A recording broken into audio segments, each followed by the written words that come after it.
Remue ménage.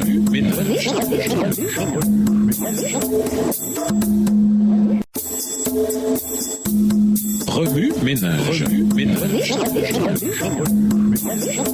Bienvenue dans votre émission Remue-ménage. Nous voilà à la leçon de jeudi, s'impliquer, à contre-courant. La raison pour laquelle de nos jours beaucoup ne font pas de plus grands progrès spirituels provient de ce qu'ils confondent la volonté de Dieu avec la leur. Ils n'ont pas de lutte à soutenir contre eux-mêmes. D'autres, par ailleurs, réussissent pendant un certain temps à combattre leurs désirs égoïstes qui leur assureraient une existence facile et agréable. Ils sont sincères et loyaux, mais ils se lassent de fournir un effort prolongé, de mourir tous les jours à eux-mêmes et de vivre dans un trouble perpétuel. L'indolence leur paraît préférable, la mort à eux-mêmes rebutante. Ils ferment les yeux appesantis et retombent sous le pouvoir de la tentation au lieu de lui résister. Les instructions données dans les Saintes Écritures ne permettent aucun accommodement avec le mal. Le Fils de Dieu a promis d'attirer tous les hommes à lui. Il est venu non pour leurrer l'humanité, mais pour lui indiquer le sentier qu'elle doit suivre, afin d'atteindre les portes de la cité céleste. Nous, ses enfants, devons marcher dans l'empreinte de ses pas et soutenir une lutte permanente avec nous-mêmes, quel que soit le sacrifice que cela demande à notre vie facile ou à nos plaisirs égoïstes, quel que soit le prix de nos labeurs ou de nos souffrances. Extrait du livre Conquérant Pacifique, chapitre 55, page 504, livre écrit par Ellen G. White. Les chrétiens de profession courent un grave danger lorsque, pour exercer une influence sur les mondains, ils croient devoir, dans une certaine mesure, se conduire comme eux. Mais si cette manière d'agir semble offrir des avantages, elle aboutit toujours à un naufrage spirituel. Le peuple de Dieu doit bien prendre garde à cette influence subtile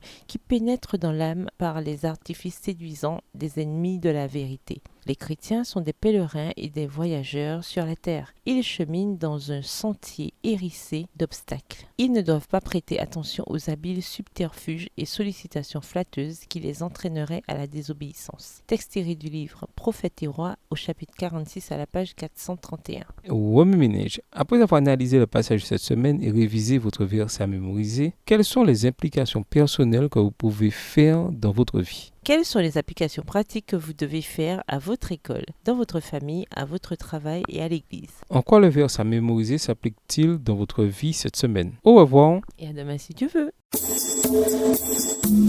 Remue ménage.